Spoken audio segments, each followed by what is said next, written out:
The Merchant and the Genie. There was formerly a merchant who possessed much property in lands, goods, and money, and had a great number of clerks, factors, and slaves.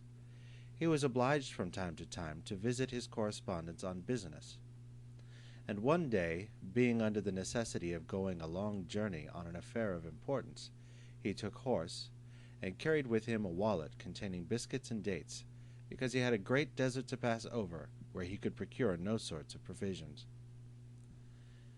He arrived without any incident at the end of his journey, and having dispatched his affairs, took horse again in order to return home. The 4th day of his journey, he was so much incommoded by the heat of the sun, that the reflection of that heat from the earth, that he turned out of the road to refresh himself under some trees. He found at the root of a large tree a fountain of very clear running water. Having alighted, he tied his horse to a branch, and sitting down by the fountain, took some biscuits and dates out of his wallet. As he ate his dates, he threw the shells carelessly in different directions. When he had finished his repast, being a good Mussulman, he washed his hands, face, and feet, and said his prayers. Before he had finished, and while he was yet on his knees, he saw a genie, white with age, and of monstrous bulk, advancing toward him with a scimitar in his hand. The genie spoke to him in a terrible voice. "Rise, that I may kill thee with this scimitar, as thou hast killed my son," and accompanied these words with a frightful cry. The merchant, being as much alarmed at the hideous shape of the monster as at his threatening language, answered him, trembling, "Alas, my good lord, of what crime can I be guilty toward you, that you should take away my life?" "I will," replied the genie, "kill thee as thou hast killed my son." "Heavens!" exclaimed the merchant, "how could I kill your son? I never knew, and never saw him." "Did you not sit down when you came hither?" demanded the genie. "Did you not take dates out of your wallet? And as you ate them, did you not throw the shells about in different directions?" "I did all that you say," answered the merchant. "I cannot deny it." "If it be so," resumed the genie, "I tell thee that thou hast killed my son. And in this manner, when thou wert throwing the shells about, my son was passing by, and thou didst throw one into his eye, which killed him. Therefore I must kill thee." "Oh, my lord!" "Pardon me!" cried the merchant. "No pardon," exclaimed the genie. "No mercy. Is it not just to kill him that has killed another?" "I agree that it is," replied the merchant, "but certainly I never killed your son, and if I have, it was unknown to me, and I did it innocently. I beg you, therefore, to pardon me, and suffer me to live." "No, no," returned the genie, persisting in his resolution. "I must kill thee, since thou hast killed my son." Then, taking the merchant by the arm, he threw him with his face on the ground, and lifted up his scimitar to cut off his head. The merchant, with tears, protested he was innocent, bewailed his wife and children, and supplicated the genie in the most moving expressions. The genie, with his scimitar still lifted up, had the patience to hear his unfortunate victims to the end of his lamentations, but he would not relent. "All this whining," said the monster, "is to no purpose. Though you should shed tears of blood, they would not hinder me from killing thee as thou hast killed my son." "What!" exclaimed the merchant, "can nothing prevail with you?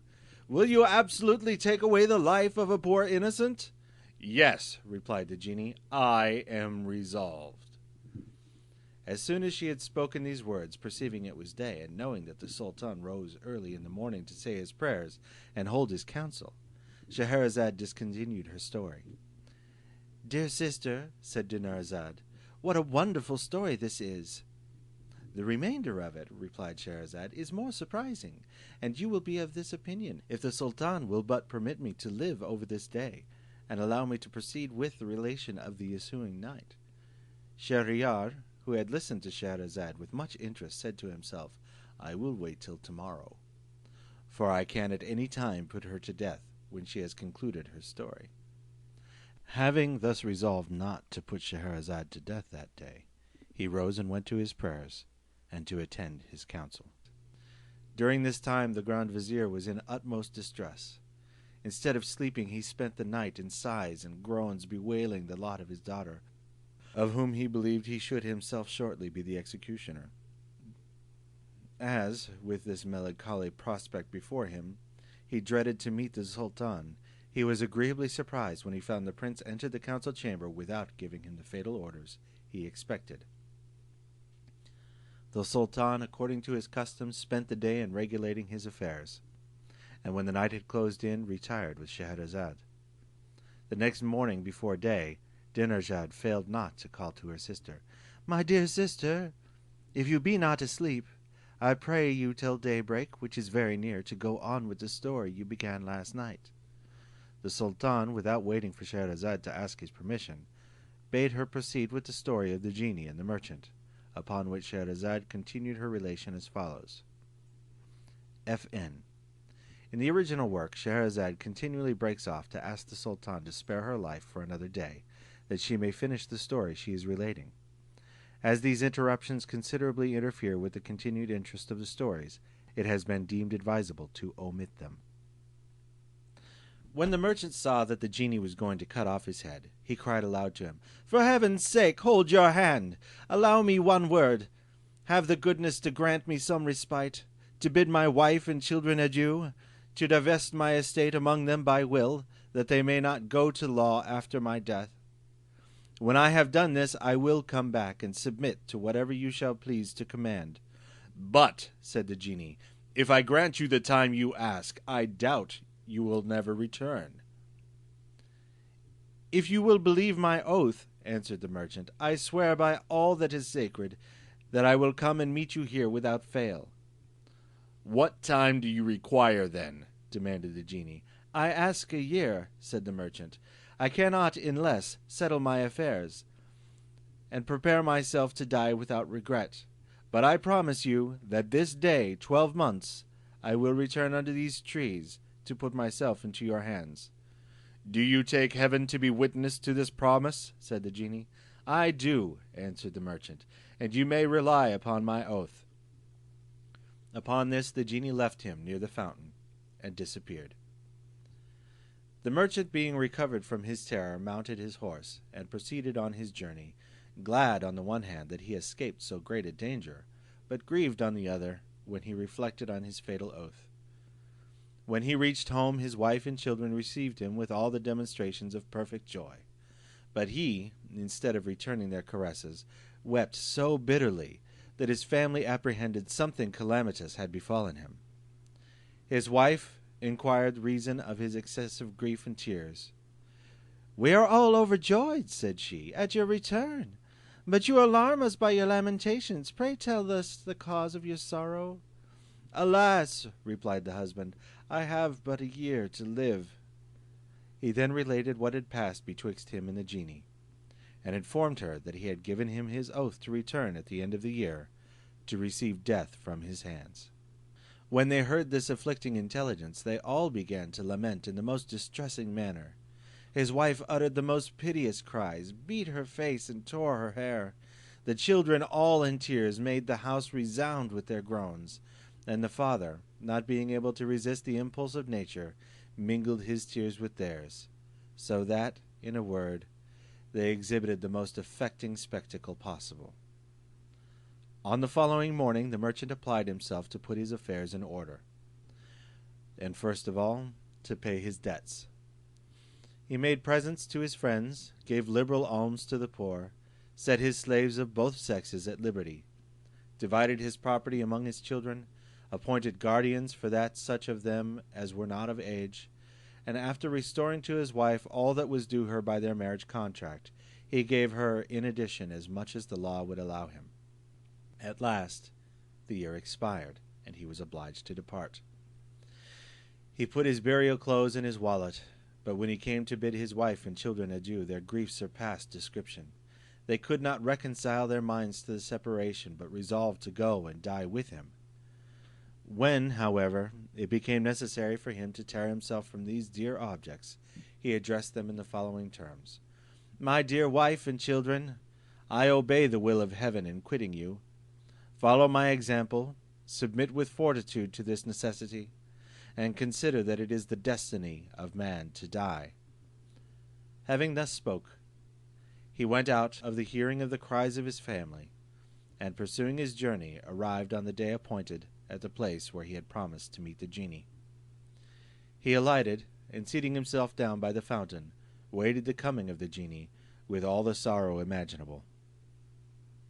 Whilst he languished under this painful expectation, an old man, leading a hind, appeared and drew near him. After they had saluted one another, the old man said to him, "Brother, may I ask why you are come into this desert place, which is possessed solely by evil spirits, and where consequently you cannot be safe? From the beautiful trees which are seen here, one might indeed suppose the place inhabited, but it is in reality a wilderness, where it can be dangerous to remain long." The merchant satisfied his curiosity, and related to him the adventure which obliged him to be there. The old man listened with astonishment, and when he had done, exclaimed, "This is the most surprising thing in the world, and you are bound by the most inviolable oath. However, I will be the witness of your interview with the genie." He then seated himself by the merchant, and they entered into conversation. "But I see day," said Scheherazade, "and must leave off. Yet the best of the story is to come." The Sultan, resolving to hear the end of it, suffered her to live that day also. The next morning Dinarzade made the same request to her sister as before. "My dear sister," said she, "if you be not asleep, tell me one of the pleasant stories that you have read." But the Sultan, wishing to learn what followed betwixt the merchant and the genie, bade her proceed with that, which she did as follows. "Sir, while the merchant and the old man who led the hind were conversing, they saw another old man coming towards them, followed by 2 black dogs. And after they had saluted one another, he asked them what they did in that place. The old man with the hind told him the adventure of the merchant and genie, with all that had passed between them, particularly the merchant's oath. He added that it was the day agreed on, and that he was resolved to stay and see the issue. The second old man, thinking it was also worth his curiosity, resolved to do the same, and took his seat beside them. They had scarcely begun to converse together when there arrived a third old man leading a mule. He addressed himself to the 2 former, and asked why the merchant who sat with them looked so melancholy. They told him the reason, which appeared to him so extraordinary that he also resolved to witness the result. For that purpose sat down with them. In a short time they perceived a thick vapor, like a cloud of dust raised by a whirlwind, advancing towards them. When it had come to them, it suddenly vanished, and the genie appeared, who, without saluting them, went to the merchant with a drawn scimitar, and taking him by the arm, said, "Get thee up, that I may kill thee as thou didst my son." The merchant and the 3 old men began to lament and fill the air with their cries. When the old man who led the hind saw the genie lay hold of the merchant and about to kill him, he threw himself at the feet of the monster, and kissing them said, "Prince of genies, I most humbly request you to suspend your anger and do me the favor to hear me. I will tell you the history of my life, and of the hind you see, and if you think it more wonderful and surprising than the adventure of the merchant, I hope you will pardon the unfortunate man a third of his offense." The genie took some time to deliberate on this proposal, but answered at last, "Well then, I agree."